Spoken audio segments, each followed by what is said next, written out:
Sebelumnya selamat pagi Pak Ganjar. Terima kasih atas pemaparannya. Tadi Mas Ganjar telah menyampaikan tentang Indonesia menuju Indonesia emas. Nah, dari pemaparan Mas Ganjar, saya melihat sebenarnya ada satu permasalahan yang juga mengkhawatirkan Mas Ganjar, yaitu tentang konflik agraria.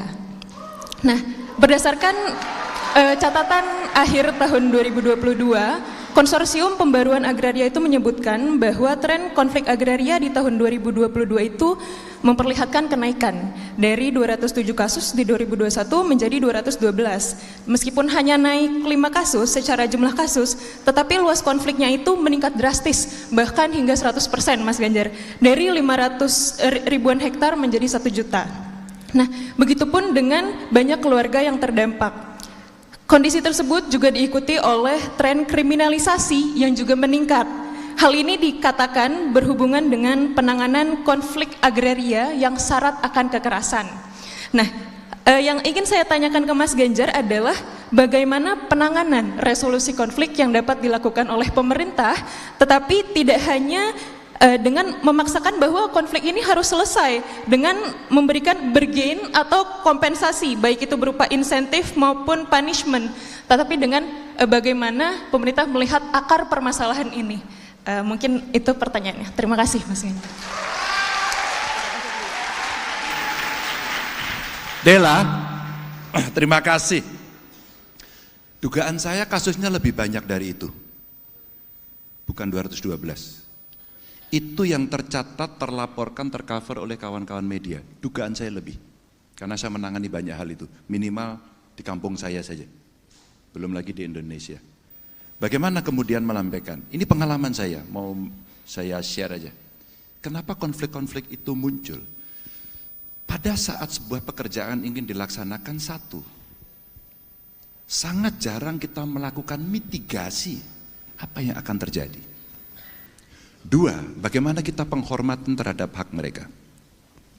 Ketika kemudian kita harus bertemu dalam arti memutuskan, dan ini harus, kalau saya pakai bahasa lebih kasar, diambil paksa oleh negara, apa yang kemudian mesti diberikan? Pasti kompensasi.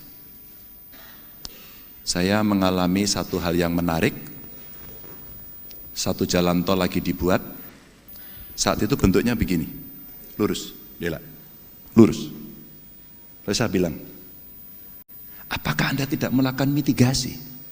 Bahwa kalau dibuat lurus seperti ini, jaraknya jauh lebih pendek, tapi itu akan memotong sekian kampung dan rumah.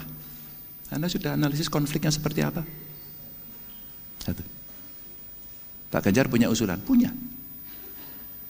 Bagaimana kalau kemudian kita berputar jalannya melalui ruang-ruang yang lebih kosong? Dan kami berdebat dengan menteri, dengan pengelola jalan tol, dan kontraktornya saya dudukkan. Kenapa ini saya lakukan?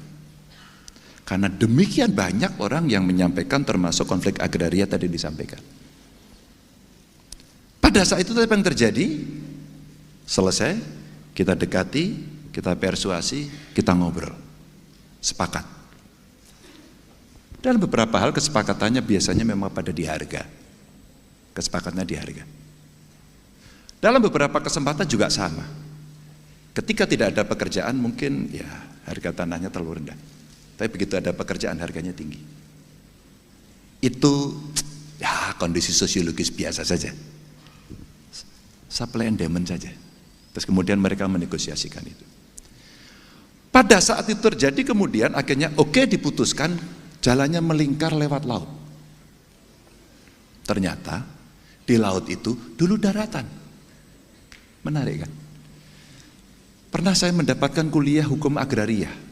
Apa yang disebut sebagai tanah musnah? Ya kalau pasang surut nggak kelihatan. Ini udah nggak kelihatan. Kalau pasang pasti nggak kelihatan. Minimal surut nggak kelihatan. Ternyata kita tidak berani memutuskan bahwa itu tanah musnah. Adalah apa yang terjadi? Hebatnya republik ini adalah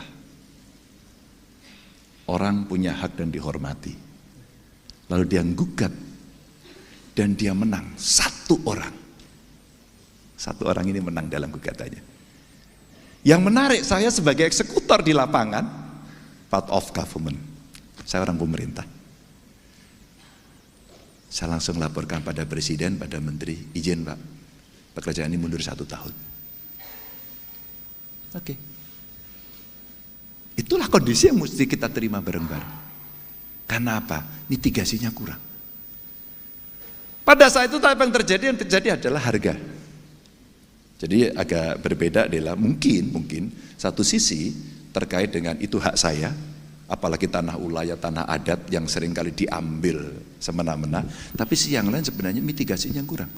Kalau itu kemudian tanah akan diberikan, katakan kalau sekarang yang ramai di Rempang yang kemarin ya, ramai sekali.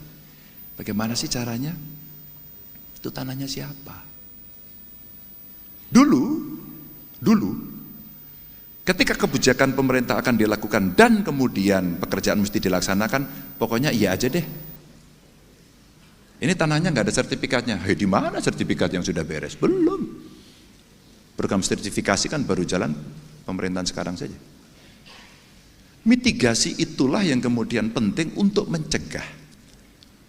Sehingga saya sampaikan kepada Menteri PU, Mbak yang paling banyak ini, atau Menteri Perdagangan, Investasi, Penanaman Modal, saya sampaikan. Coba Anda rekrut karyawan yang tidak semuanya insinyur. Mohon maaf kalau ada yang insinyur. Tolonglah antropolog, tolonglah sosiolog, tolonglah psikolog, agar kemudian dia bisa tahu menjelaskan lebih dulu. Dan kadang-kadang pemerintah nggak mau, capek menjelaskan, udahlah pakai undang-undang pengadaan tanah aja. Makanya ceklek, begitu nggak mau, hukumnya berjalan. Begitu hukum berjalan, tampilannya adalah kekerasan. Itu yang terjadi. Maka adalah bagaimana konflik itu muncul. Hari ini sebenarnya tracknya sudah menuju. Ada tim untuk menangani mafia tanah. Terus kemudian ada pelaporan yang makin terbuka. Alat ini sekarang bisa dipakai dengan medsosnya untuk membuka apapun. Bahkan bukan transparan lagi sekarang. Telanjang sekali. Maka kalau kemudian mitigasi itu bisa dilakukan, sebenarnya mencegah jauh lebih baik. Bahwa nanti ada konflik dan sebagainya, maka istilah kompensasi tadi yang disampaikan adalah proses ganti untung, tidak lagi rugi. Dari beberapa pengalaman yang pernah saya handle, setidaknya 4 masalah yang ada di Jawa Tengah, 1, ternyata pendekatan ini penting. Kawan-kawan aktivis, ilmuwan sosiolog, antropolog yang menjelaskan karakter di desa itu cukup bisa memberikan.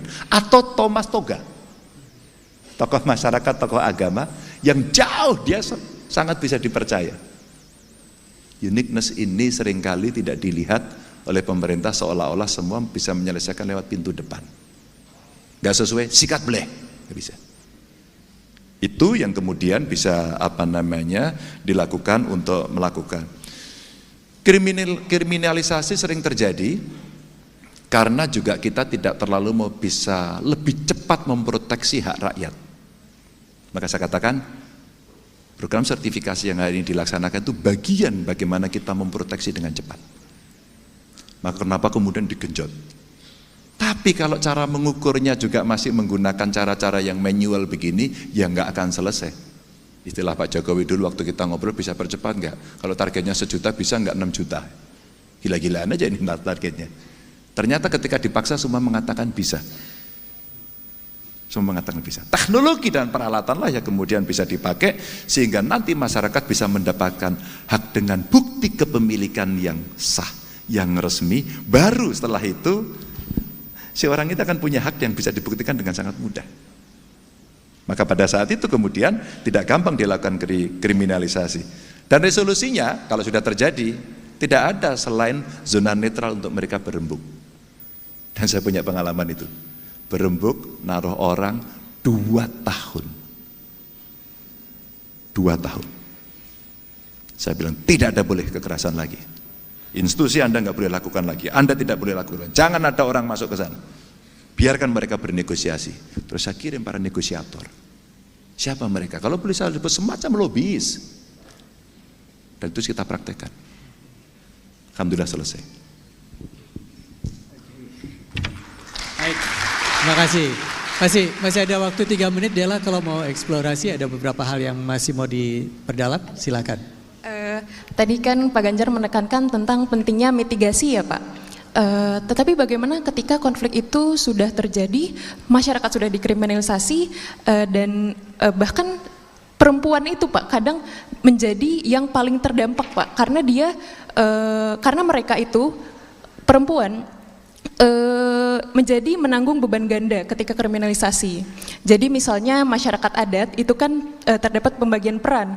Ketika misalnya tetua adat atau tokoh adatnya itu dikriminalisasi, ditangkap oleh kepolisian atau oleh pemerintah, itu nanti yang menanggung semuanya itu jadi para perempuan ini Pak. Tapi dampak seperti ini itu seringkali kurang tersorot gitu Pak. Menurut Pak Ganjar bagaimana? Ini sudah terjadi ya gitu?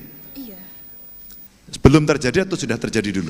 Sesudah terjadi, dari sebelum terjadi, dan ya? sesudah ketika tokoh adat atau siapapun itu atau dari mereka itu dikriminalisasi, perempuan ini yang menjadi menanggung beban ganda Pak. Gitu. Ya.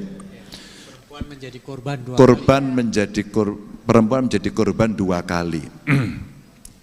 Maka saya tanya, sudah terjadi? Kalau sudah terjadi ya healing. Pak Ganjar pernah nggak menangani? Pernah. Saya kirim psikolog untuk mendampingi mereka dan anak-anak. Saya tambahi perempuan dan anak-anak. Lalu apa? Psikolog kemudian mewawancarai dengan sangat baik, sangat tenang, dia nyaman. Bagaimana perasaanmu? Lalu apa yang bisa kamu pakai atau rasakan agar kamu sekarang menjadi lebih baik? Ternyata keluar Mbak Dela. Tolong Pak, perhatikan anak saya dulu. Karena apa? Dia dibully di sekolahnya.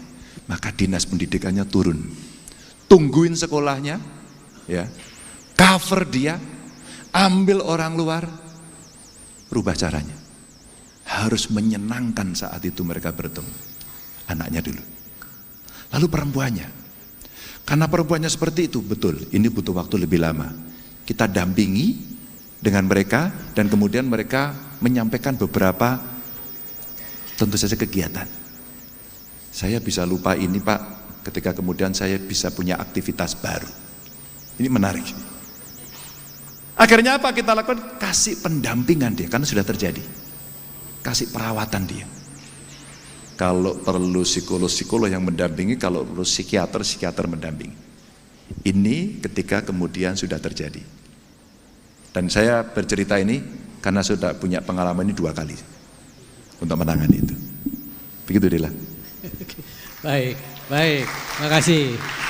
Ini kita elaborasi isu-isu yang terkait dengan dampak dari pembangunan tadi ya, Pak Ganjar.